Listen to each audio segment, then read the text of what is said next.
السلام على من اتبع الهدى. Assalamualaikum warahmatullahi wabarakatuh.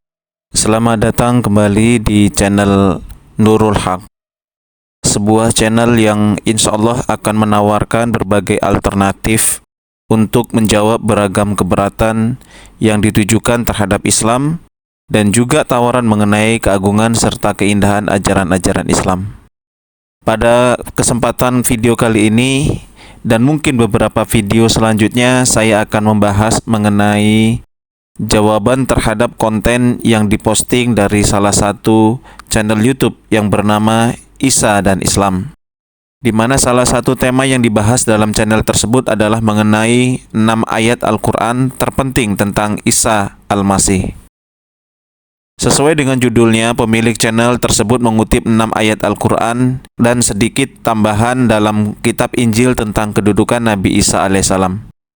Yang menurut dugaan saya, seperti biasa, mereka ingin mengajak kita, terutama umat Islam, untuk mendukung konsep ketuhanan Yesus yang diyakini oleh umat Kristen yang dirujuk dari ayat-ayat di dalam Al-Quran.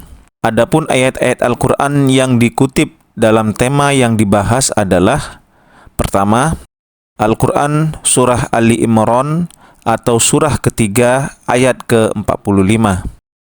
Kedua, Al-Quran Surah ke-19 atau Surah Maryam ayat ke-33. Yang ketiga, Surah Ali Imran atau surah ketiga ayat ke-47. Yang keempat, Al-Quran Surah ke-19 atau Surah Maryam ayat ke-19. Yang kelima, Al-Quran Surah ke-5 atau Surah Al-Maidah ayat ke-110. Yang keenam, Al-Quran Surah Maryam atau Surah ke-19 ayat ke-21. Itulah beberapa ayat Al-Quran yang dikemukakan dalam postingan channel tersebut, yang dianggap oleh pemilik channel sebagai ayat terpenting saat ingin membahas soal Nabi Isa.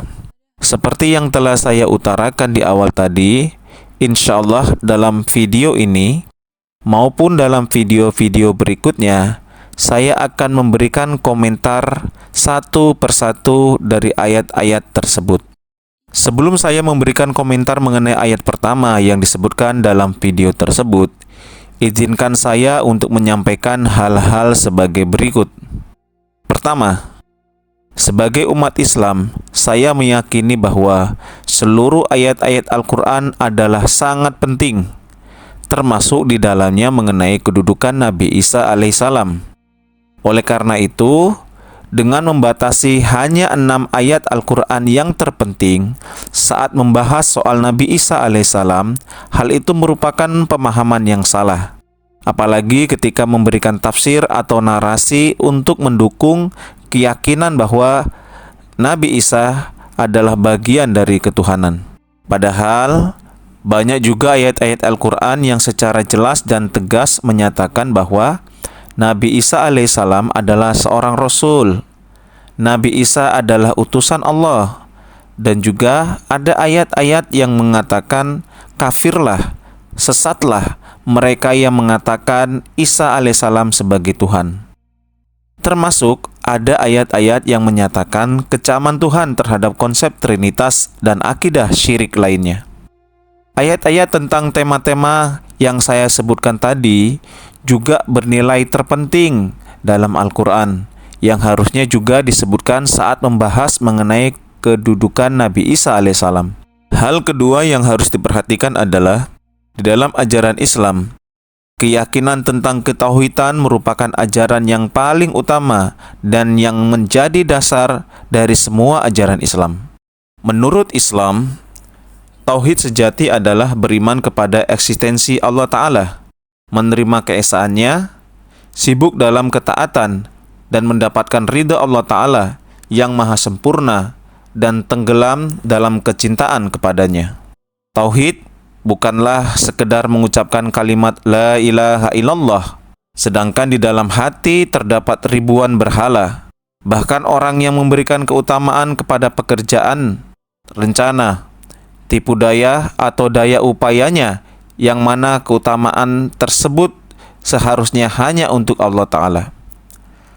Atau orang yang bergantung kepada orang lain, padahal ia hendaknya bergantung hanya kepada Allah Ta'ala. Atau memberikan suatu kemuliaan kepada dirinya sendiri, yang mana kemuliaan tersebut hendaknya diberikan kepada Allah Ta'ala. Semua kategori tersebut adalah penyembahan berhala di sisi Allah Ta'ala. Dengan demikian, menurut Islam, berhala bukan hanya benda-benda yang dibuat dari emas, perak, perunggu, atau batu yang kemudian disembah atau diandalkan. Namun berhala adalah setiap benda, ucapan, atau amal perbuatan yang diberikan kemuliaan, yang mana kemuliaan tersebut seharusnya merupakan hak bagi Allah Ta'ala semata. Semua hal tersebut adalah berhala di pandangan Allah Ta'ala. Oleh karenanya, kita akan banyak sekali temukan ayat-ayat Al-Quran yang membahas mengenai ketauhidan. Salah satu contohnya adalah ayat-ayat yang berada di dalam surah Al-Ikhlas, di mana Allah Ta'ala berfirman, Qul huwallahu ahad. Artinya, katakanlah, dialah Allah yang Maha Esa. Ahad adalah sebutan yang dikenakan hanya kepada Tuhan dan berarti yang tunggal, yang esa, Dia yang semenjak azali dan selamanya esa dan tunggal, yang tiada wujud lainnya sebagai mitra dalam ketuhanannya. Sementara ahad berarti keesaan Tuhan dalam wujudnya. Gagasan adanya wujud kedua tidak dapat diterima.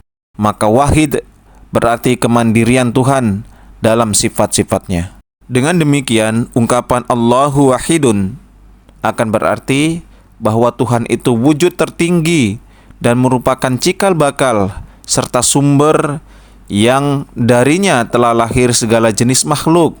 Dan Allahu ahadun berarti bahwa Allah itu zat yang esa dan tunggal, dalam arti bahwa bila kita memikirkan Dia, hilanglah dari pikiran kita gagasan adanya suatu wujud atau benda lain selain Dia. Dia itu esa dan tunggal dalam segala arti. Dia bukan mata rantai pertama suatu rangkaian mata rantai, dan bukan pula mata rantai terakhir. Tiada sesuatu seperti Dia, dan Dia pun tidak seperti benda apapun. Inilah hakikat Allah menurut paham yang dikemukakan oleh Al-Quran. Konsep keesahan Tuhan juga dapat dibuktikan dari ayat-ayat Alkitab. Misalnya, dalam kitab Ulangan pasal 6 ayat keempat, yang berbunyi, Dengarlah, hai orang Israel, Tuhan itu Allah kita, Tuhan itu esa. Karena Yesus datang bukan untuk merubah hukum Taurat, maka beliau pun memiliki keyakinan yang sama sebagaimana yang beliau sabdakan di dalam kitab Markus pasal 12 ayat ke-29 hingga ayat ke-30. Jawab Yesus, hukum yang terutama ialah, dengarlah hai orang Israel, Tuhan Allah kita, Tuhan itu esa. Kasihanilah Tuhan Allahmu dengan segenap hatimu dan dengan segenap jiwamu, dan dengan segenap akal budimu, dan dengan segenap kekuatanmu. Kemudian ayat Al-Qur'annya berbunyi, Allahus Samad, yang artinya Allah yang segala sesuatu bergantung kepadanya. As-Samad karena merupakan salah satu sifat Tuhan, berarti wujud tertinggi yang menjadi tempat memenuhi segala keperluan, yang tidak bergantung pada apapun, dan yang kepadanya segala sesuatu mempunyai ketergantungan dalam kebutuhan dan keperluannya, yang akan terus berwujud untuk selama-lamanya, meski seluruh makhluk sudah tidak berwujud lagi, yang tiada wujud lain di atas Dia. Ayat ini mengatakan bahwa semua benda dan wujud mempunyai ketergantungan dari Allah, tetapi Dia sendiri mandiri dan segala sesuatu bergantung padanya. Semua memerlukan Dia, tetapi Dia tidak memerlukan siapapun. Dia tidak memerlukan wujud atau zat apapun guna menciptakan alam raya. Pada hakikatnya, tiada sesuatu di alam raya ini sempurna dalam dirinya sendiri.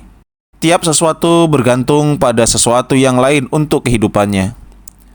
Tuhanlah satu-satunya wujud yang tidak bergantung pada wujud manapun dan benda apapun. Dia jauh dari jangkauan daya khayal dan terkaan. Sifat-sifatnya tidak mengenal batas. Jadi, ketika meyakini Yesus atau Nabi Isa alaihissalam sebagai Tuhan, maka sangat tidak sesuai dengan kriteria tersebut. Karena Nabi Isa alaihissalam sejak lahir hingga besar tidak mungkin dapat hidup sendiri. Ayat selanjutnya berbunyi, Lam yalid walam yulad. Dia tidak beranak dan tidak diperanakan. Sifat ilahi as-somad, yang artinya mandiri dan tempat semua makhluk memohon, telah disebut dalam ayat yang sebelumnya untuk mengukuhkan pernyataan bahwa Allah itu ahad, Maha Esa, tunggal dan tiada tara bandingnya. Dan kini dalam ayat ini sifat dia tidak beranak dan tidak diperanakan disebut guna menunjukkan bahwa dia itu as-somad, yang artinya dia berada di atas segala keperluan.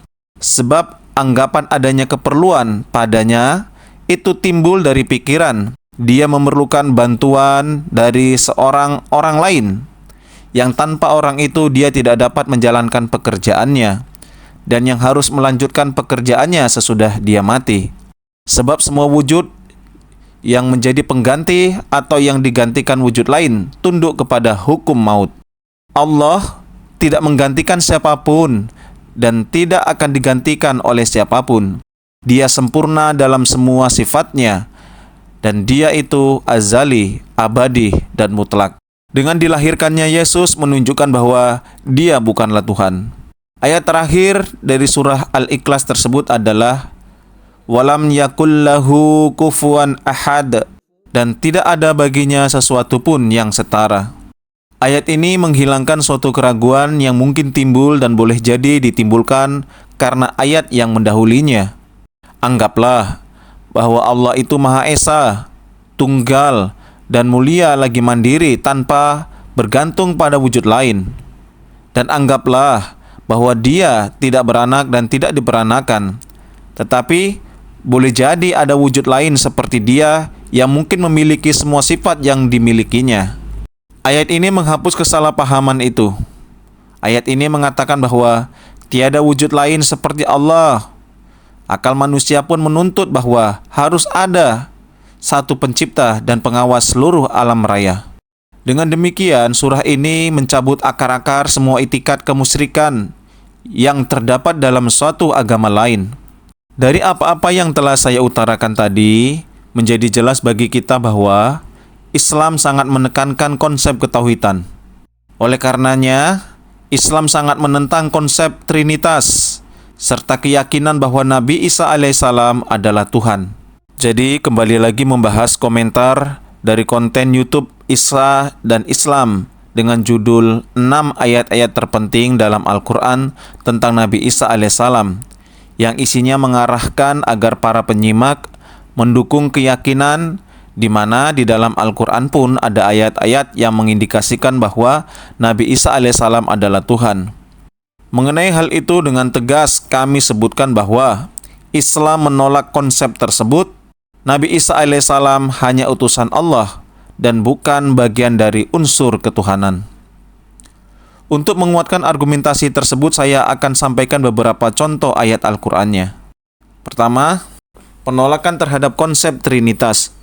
Laqad kafarul ladzina qalu innallaha tsalitsu tsalatsa wa ma min ilahin illa ilahun wahid wa illam yantahu amma yaquluna layamasannal ladzina kafaru minhum adzabun alim.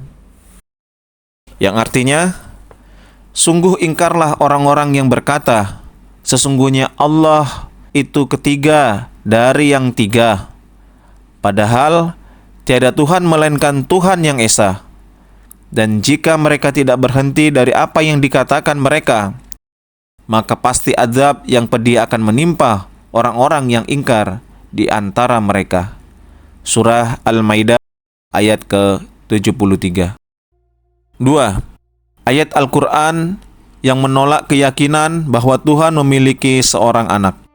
Takadus samawatu yatafattarna minhu wa tansaqqul ardu wa tahirrul jibalu hadda yang artinya hampir-hampir seluruh langit pecah oleh karenanya, dan bumi terbelah, dan gunung-gunung runtuh berkeping-keping. Ang da'au lirrahmani walada. Karena mereka mengaku bagi yang Maha Pemurah mempunyai anak laki-laki. Surah Maryam ayat 90 hingga 91. Mengerikan sekali yang dilukiskan dalam ayat ini untuk menolak konsep bahwa Tuhan memiliki seorang anak. Yang ketiga, penolakan Tuhan tentang konsep bahwa Nabi Isa alaihissalam adalah Tuhan. Laqad kafarul ladzina qalu innallaha huwal masihu ibnu Maryam. Sesungguhnya telah ingkar orang-orang yang berkata, sesungguhnya Allah itu ialah Al-Masih ibnu Maryam. Dari apa-apa yang saya telah utarakan, jelas sekali bahwa Al-Quran dengan tegas dan jelas menolak konsep ketuhanan Nabi Isa alaihissalam. Pemahaman ini menjadi modal dasar bagi kita untuk menafsirkan ayat-ayat lain soal Nabi Isa alaihissalam, termasuk ayat-ayat yang disebutkan dalam channel Isa dan Islam yang sedang kita bahas.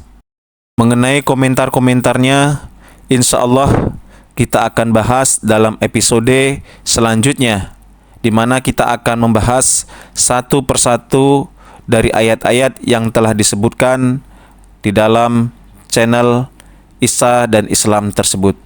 Assalamualaikum warahmatullahi wabarakatuh.